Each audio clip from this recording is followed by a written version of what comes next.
Hello friends, welcome to our channel E mentor. आज का हमारा टॉपिक है law of variable proportion. Fine. तो अभी तक हमने जो चैप्टर पढ़ा जैसे लॉ ऑफ डिमांड, वो हमने पढ़ा कंज्यूमर के पॉइंट ऑफ व्यू से कि कंज्यूमर कैसे सोचता है, वो कैसे बिहेव करता है। अब से जो हम चैप्टर पढ़ेंगे, आज वाला जो चैप्टर है ये लॉ ऑफ वेरिएबल प्रोपोर्शन, ये हम पढ़ेंगे प्रोड्यूसर के पॉइंट ऑफ व्यू से कि प्रोड्यूसर का क्या बिहेवियर होता है, वो कैसे रिएक्ट करता है सिचुएशंस के अंदर।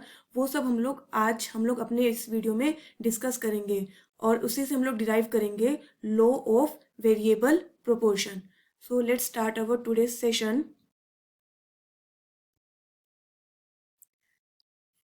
आज का हमारा फर्स्ट पॉइंट है factors of production. Factors of production क्या होते हैं हमारे पास? There are 4 factors of production, that is land, labour, capital and entrepreneurship. ठीक है, प्रोडक्शन का मतलब हमें कुछ प्रोड्यूस करना है, प्रोडक्शन करनी है। फॉर एग्जाम्पल, मुझे एक कपड़ा बनाने की फैक्ट्री लगानी है।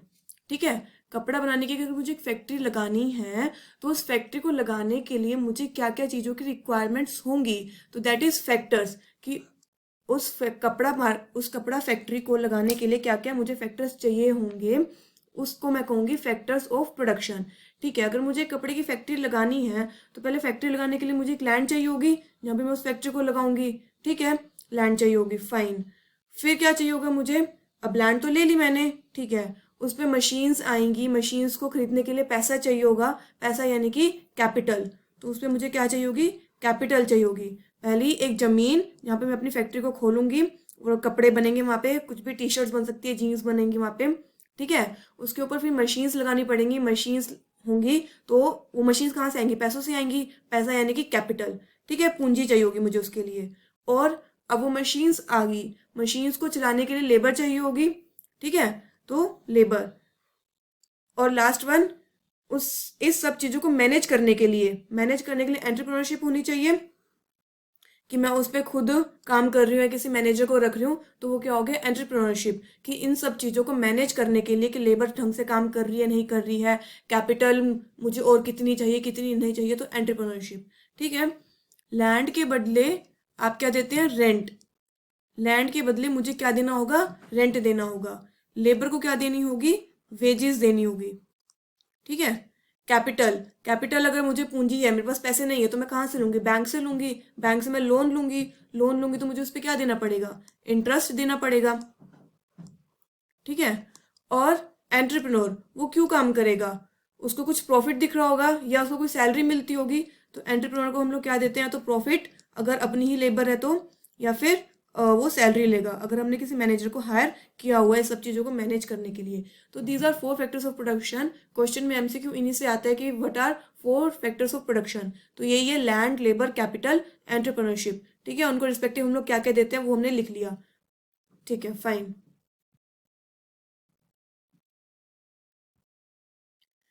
Okay, low of variable proportion को समझने के लिए सबसे पहले हम लोग एक एग्जांपल को देख लेते हैं।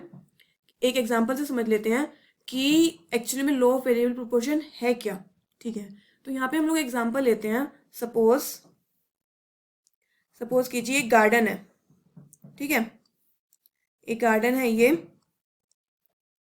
और यहाँ पे इस गार्डन में हमको प्लांट्स लगाने हैं, हमें यहाँ पे बहुत सारे प्लांट्स लगाने हैं। ठीक है, तो ये हमने ले लिया, एक तरह से एक लैंड है, यूनिट ऑफ लैंड है ये। ठीक है, गार्डन ले लिया हमने, यहाँ पे यूनिट ऑफ लैंड है। तो मुझे अब यहाँ पे प्लांट्स लगाने हैं। प्लांट्स लगाने के लिए मुझे क्या चाहिए होगी? लेबर चाहिए होगी। ठीक है, तो इस जो गार्डन का ओनर होगा वो 1 बाय 1 क्या करता है? लेबर को यहाँ पे एम्प्लॉय करता है। ठीक है, मान लो उसने पहली लेबर यहाँ पे लगाई, पहली लेबर लगाई कि तुम यहाँ पे आके प्लांट्स को लगाओ।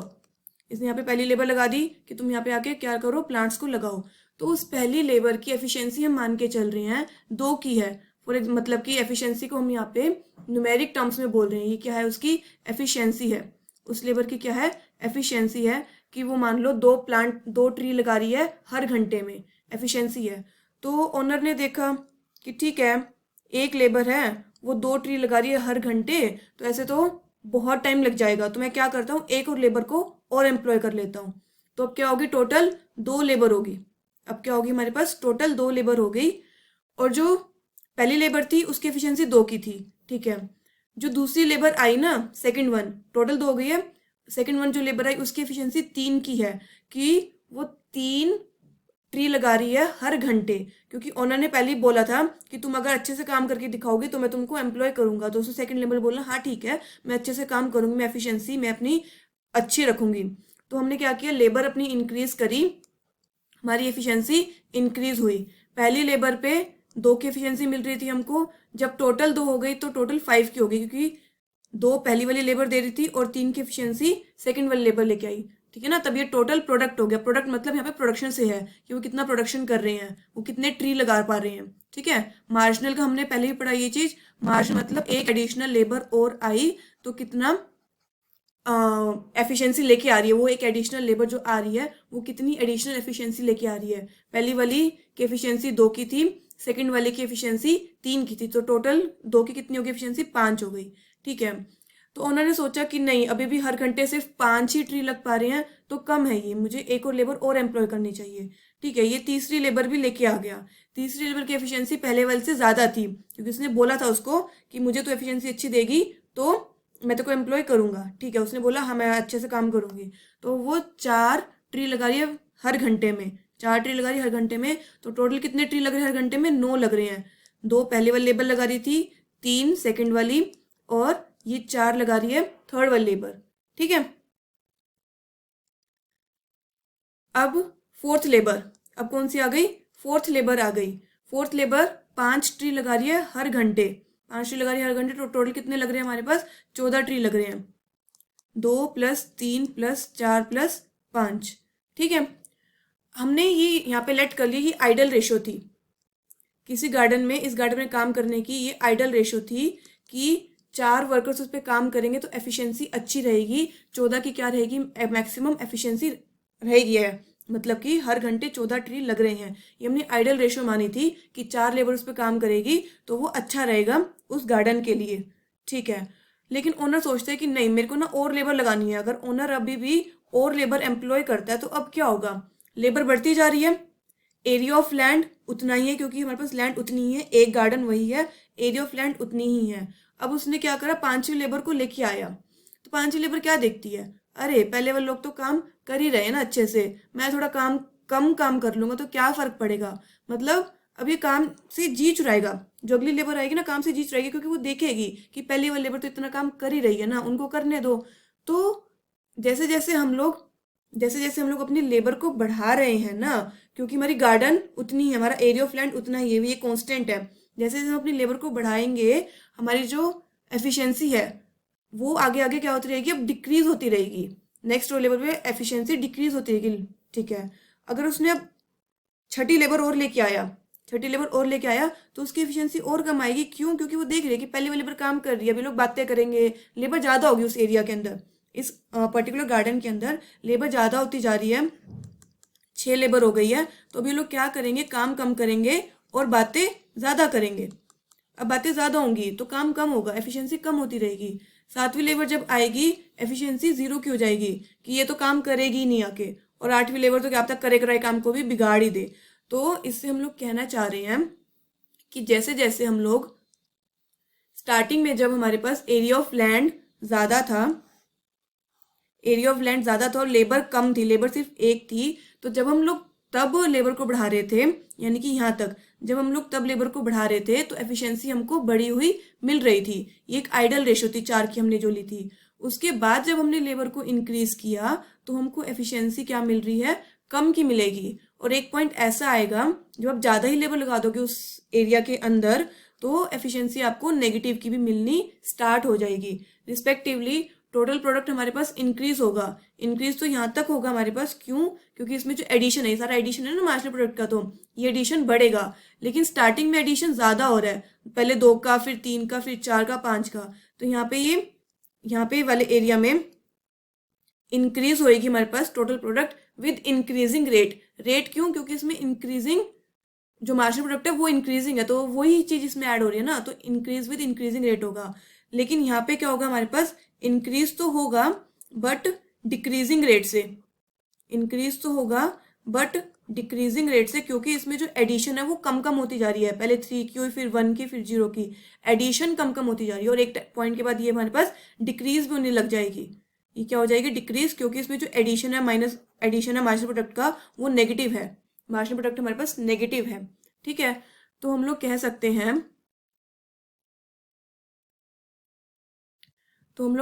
हैं, कि स्टार्टिंग में हमारे पास क्या होता है? Increasing returns to a factor. Increasing returns का क्या मतलब है?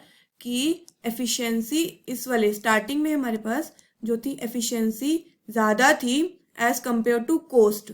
कॉस्ट का मतलब लेबर लगाइए तो उसको वेजेस तो देने पड़ेंगे ना, है ना, तो उसको वेजेस देने पड़ेंगे। तो कॉस्ट हम, क्योंकि वो हमको एफिशिएंसी अच्छी दे रही थी, अगर हमको काम करने की एफिशिएंसी अच्छी दे रही है तो कहीं ना कहीं हमको वो कॉस्ट वो सारी पूरी कर देगी ना, हमको काम करने की एफिशिएंसी अच्छी देगी, तो हम उससे अच्छा प्रॉफिट कमा पाएंगे। स्टार्टिंग में हम अच्छा प्रॉफिट कमा पाएंगे क्योंकि रिटर्न्स हमको अच्छे मिल रहे हैं, क्योंकि एफिशिएंसी अच्छी दे रही है। जैसे जैसे उसकी एफिशिएंसी कम होने लग जाएगी, हमको क्या मिलेंगे? डिक्रीजिंग रिटर्न्स मिलेंगे। रिटर्न्स, क्योंकि अब यहाँ पे क्या होगा? एफिशिएंसी तो हमारे पास एफिशिएंसी कम हो जाएगी हमारे पास, किससे? कॉस्ट से। कॉस्ट हमको यहाँ पे ज़्यादा होने लग जाएगी, एक टाइम के बाद, आइडल रेशियो के बाद हमको कॉस्ट ज़्यादा पड़ने लग जाएगी और एफिशिएंसी कम होगी। और एक टाइम ऐसा भी आएगा जब हमको सिर्फ कॉस्ट ही कॉस्ट हो रही है और वो लेबर कोई काम नहीं कर रही है, नो एफिशिएंसी एट ऑल। एक पॉइंट हमारे पास ऐसे भी आएगा। तो ये सारा हमारे पास क्या था? लॉ ऑफ वेरिएबल प्रोपोर्शन का ही एक एग्जाम्पल था, उसको समझाने के लिए। इसको अच्छे से डायग्राम से और डेफिनेशन हम लोग अभी सब्सिक्वेंट स्लाइड्स में देखते हैं। ठीक है, आई होप कि इतना समझ में आ गया होगा आप लोगों को। तो लो ऑफ वेरिएबल प्रोपोर्शन हमने क्या बोला? लो ऑफ वेरिएबल प्रोपोर्शन हम यहाँ पे मान के चले थे, एक प्रोड्यूसर था, एक गार्डन का ओनर था, जिसको अपने गार्डन में ट्रीज लगवाने थे। हमने कैपिटल, मतलब हमने फिक्स्ड फैक्टर लिया। यहाँ पे कैपिटल क्या क्या मतलब? हमने यहाँ पे जो गार्डन लिया था उसको हमने फिक्स लिया था कि एक ही गार्डन है, गार्डन नहीं बढ़ रहे हैं, 2 या 3 गार्डन नहीं हो रहे थे। कैपिटल हमारे पास फिक्स थी, और जो लेबर थी उसको हम लोग 1 बाय 1 इंक्रीज कर रहे थे, दैट इज वेरिएबल फैक्टर, क्योंकि लेबर को हम लोग कम ज़्यादा कर सकते हैं। और जो गार्डन है वो फिक्स मान के चले, क्योंकि लैंड को आप इतनी जल्दी से कम ज़्यादा नहीं कर सकते ना। लैंड अगर मेरे पास जितनी है, और नई लैंड खरीदने के लिए बहुत और कैपिटल चाहिए होगी, पैसा चाहिए होगा उसके लिए, है ना, तो उसको हम जल्दी से चेंज नहीं कर सकते, इसलिए हमने उसको यहाँ पे क्या माना? हमने फिक्स्ड फैक्टर माना। लेबर क्या है यहाँ पे? वेरिएबल, उसको हम ज़्यादा हम कर सकते हैं अपनी रिक्वायरमेंट के अकॉर्डिंग। ठीक है, तो लो वेरिएबल प्रोपोर्शन क्या कहता है? As more and more of the variable factor, जैसे जैसे हम अपनी लेबर को कंबाइन करते रहेंगे फिक्स्ड फैक्टर के साथ, एक स्टेज आएगी जब मार्जिनल प्रोडक्ट, एक और लेबर को लगाने से जो एफिशिएंसी होगी वो क्या होगी? हमारे पास डिक्लाइन होती रहेगी। ठीक है, हमारे पास जो मार्जिनल प्रोडक्ट है ना, मार्जिनल प्रोडक्ट एमपी, वो कब तक बढ़ेगा? जब तक जो फिक्स फैक्टर है, इनकी गार्डन है, वो फुली यूटिलाइज ना हो जाए। वो क्या हो जाए? Fully utilised. मतलब हमने देखा था कि जब 4 लेबर थी हमारे पास, तो वो एफिशिएंट रेशो थी, वो फुली यूटिलाइज कर रहे थे, उसमें अच्छे से वो लोग ट्री लगा देते बिना कोई झगड़े के, अपना अपना काम करते। लेकिन जैसे जैसे सब्सिक्वेंट लेबर बढ़ती गई ना, अब उनमें झगड़े होने स्टार्ट हो जाएंगे, तू यहाँ पे काम कर, मैं यहाँ पे काम करूंगा, ऐसे करके बातें होने लग जाएंगी, तो वो लोग काम कम करेंगे और झगड़ा करेंगे, कुछ भी करेंगे, जो भी है, एफिशिएंसी उनकी कम होगी। तो जब तक हमारे पास जो फिक्स फैक्टर है वो फुली यूटिलाइज्ड नहीं होगा, तब तक तो एमपी हमारे पास इंक्रीज करेगा। जैसे वो फुली यूटिलाइज्ड हो जाएगा 4 लेबर के बाद, तब हमारे पास एमपी क्या होना होगा? डिक्रीज होना स्टार्ट हो जाएगा। उनकी एफिशिएंसी क्या होगी? डिक्रीज होनी स्टार्ट हो जाएगी। फाइन, एक सेकेंड। ठीक है, तो इसी चीज को हम लोग डायग्राम से देखते हैं। इसी चीज को हम लोग क्या करेंगे? डायग्राम से देख लेते हैं। ये है हमारे पास units of labour. X axis पे हमने क्या लिया है? यूनिट्स ऑफ लेबर लिया, कि जैसे जैसे हम लोग लेबर को इंक्रीज करते रहेंगे। ठीक है, और यहाँ पे क्या लिया हमने? Total product. यहाँ पे हमने क्या लिया? टोटल वाला। और यहाँ पे हमने लिया है मार्जिनल प्रोडक्ट, मार्जिनल प्रोडक्ट। और यहाँ पे वही यूनिट्स ऑफ लेबर, जैसे जैसे हम लोग यूनिट्स ऑफ लेबर को इंक्रीज करते रहेंगे। ठीक है, तो स्टार्टिंग में जब हम लोग लेबर को इंक्रीज करते थे तो हमारे पास एमपी एमपी इंक्रीज होता था। स्टार्टिंग में क्या होता है? हमारे पास एमपी इंक्रीज होता है। तो जब एमपी इंक्रीज हो रहा है, एमपी इंक्रीज हो रहा है हमारे पास, इस वाले एरिया में एमपी इंक्रीज हो रहा है ना, ऊपर की तरफ जा रहा है, ऐसे एमपी इंक्रीज हो रहा है। तो जो टीपी है, टीपी क्या हो रहा है हमारे पास? इंक्रीज, इंक्रीज हो रहा है विद इंक्रीजिंग रेट। इस वाले एरिया में स्टेज 1 में इंक्रीज विद क्या है? ये इंक्रीजिंग रेट है क्योंकि उसमें जो एडिशन है एमपी का वो क्या है, वो इंक्रीजिंग वाला है। सेकंड स्टेज में जब हमने लेबर ज़्यादा ही लगा दी थी तब क्या होगा हमारे पास, एमपी डिक्रीज होना स्टार्ट हो जाएगा। एमपी क्या हो रहा है, डिक्रीज हो रहा है। और जब एमपी डिक्रीज हो रहा है तो टीपी हमारे पास इंक्रीज तो होगा टोटल प्रोडक्ट, बट वो क्या होगा हमारे पास, डिक्रीजिंग रेट से होगा। टीपी डिक्रीज तो होगा पर वो, टीपी हमारे पास इंक्रीज तो होगा बट वो क्या होगा, डिक्रीजिंग रेट से।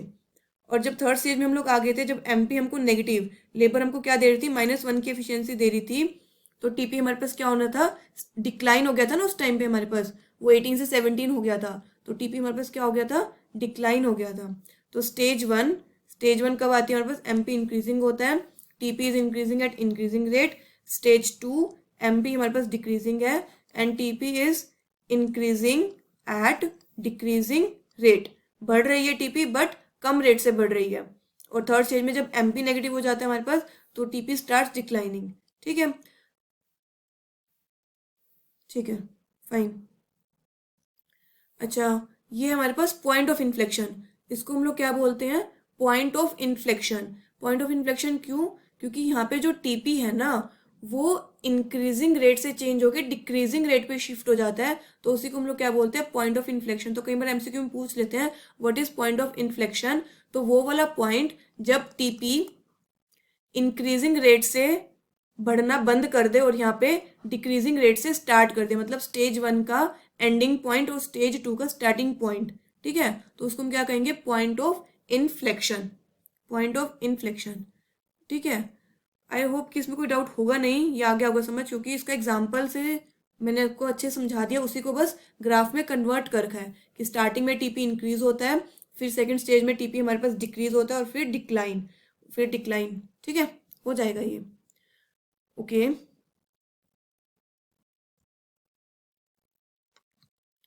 तो एक बार हम लोग कर्व्स को ना अच्छे से डिस्कस कर लेते हैं। आई होप कि आपको ये चीज़ नहीं, मतलब कि इसमें शायद कंफ्यूजन हो सकती है कि कब इंक्रीजिंग विद इंक्रीजिंग रेट बोलते हैं कर्व को, कब ऐसे करके।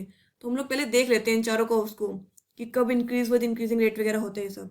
ठीक है, तो अगर हम इन कर्व्स को देखें, देखो इंक्रीजिंग, इंक्रीजिंग क्यों बोल रहे हैं, मानो मैं इस पॉइंट पे थी, ठीक है, और फिर मैं अगर इस पॉइंट पे गई हूँ इस कर्व के, ठीक है, तो इस पर क्या हुआ, एक्स एक्सिस भी इंक्रीज हुआ, वाई एक्सिस भी इंक्रीज हुआ, इसलिए हम इसको क्या बोलेंगे, ये ग्राफ क्या है, इंक्रीजिंग है।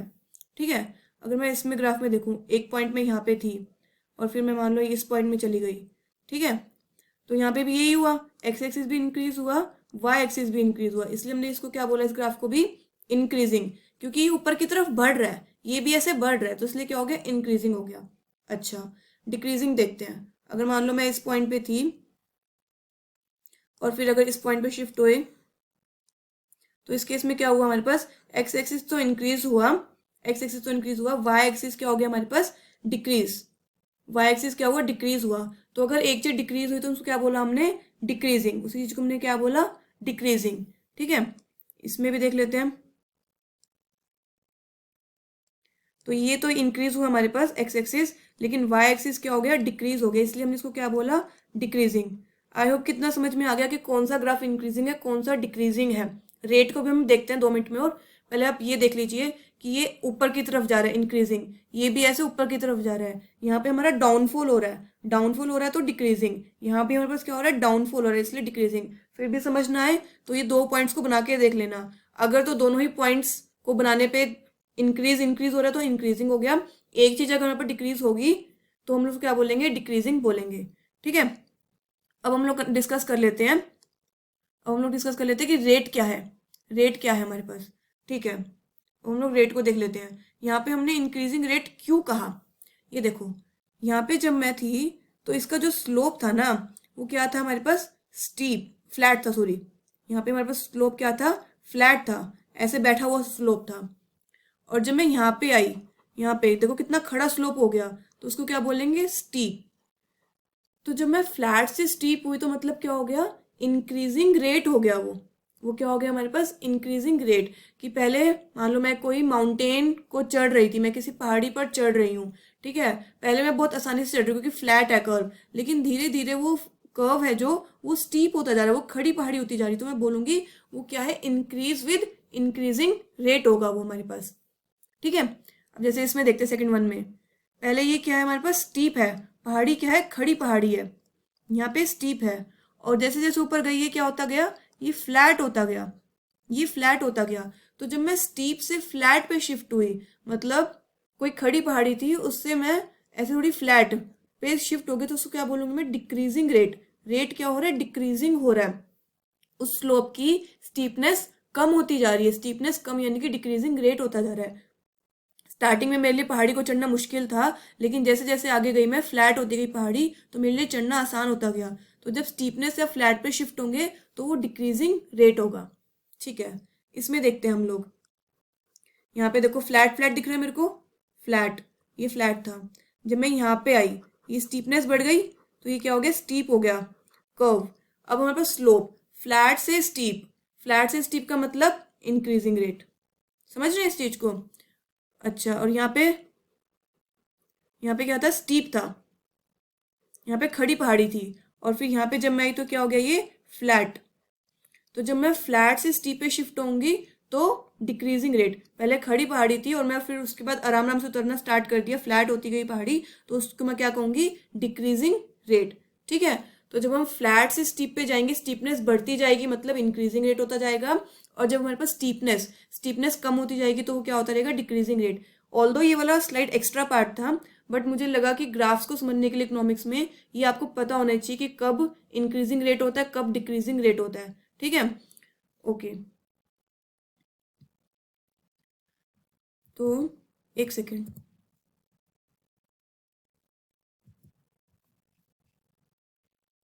सो इसमें देखिए यही वही चीज़ थी इस वाले कर्व में, कि ये इंक्रीजिंग रेट क्यों था।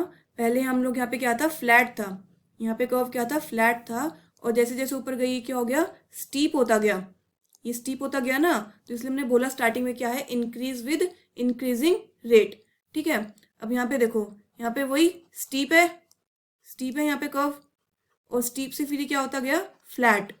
जब ये स्टीप से फ्लैट होता गया तो क्या हो गया हमारे पास, इंक्रीज विद डिक्रीजिंग रेट। ऊपर की तरफ जा रहे हैं हम लोग, चढ़ रहे हैं, तो इंक्रीजिंग हो गया, और रेट क्या हो गया, डिक्रीजिंग हो गया। क्यों? क्योंकि स्टीपनेस से वो चीज़ फ्लैट पे शिफ्ट होती जा रही है। तो ये कर्व हमारे पास ऐसे बनेगा। ठीक है, इसको थोड़ा सा कर्व को बार बार अपनी नोटबुक में ड्रॉ करके देखेंगे तो अच्छे से कर्व्स लर्न हो जाएंगे। इतना मुश्किल नहीं होता इकोनॉमिक्स, ये कर्व्स लर्न हो जाएंगे, और इससे क्वेश्चन आते हैं एमसीक्यू में करके, कि स्टेज थर्ड में एमपी क्या होता है, स्टेज थर्ड में टीपी का क्या होता है, ऐसे स्टेज सेकंड का पूछ लेते हैं एमसीक्यू में। तो ये इंपॉर्टेंट टॉपिक है, लॉ ऑफ वेरिएबल प्रोपोर्शन का, इसको अच्छे से कर लेना आप लोग, और नोट्स भी अच्छे से बना लेना, हो जाएगा ये। फिर भी कोई डाउट हो तो प्लीज़ कमेंट सेक्शन में लिख दीजिएगा। Thank you so much.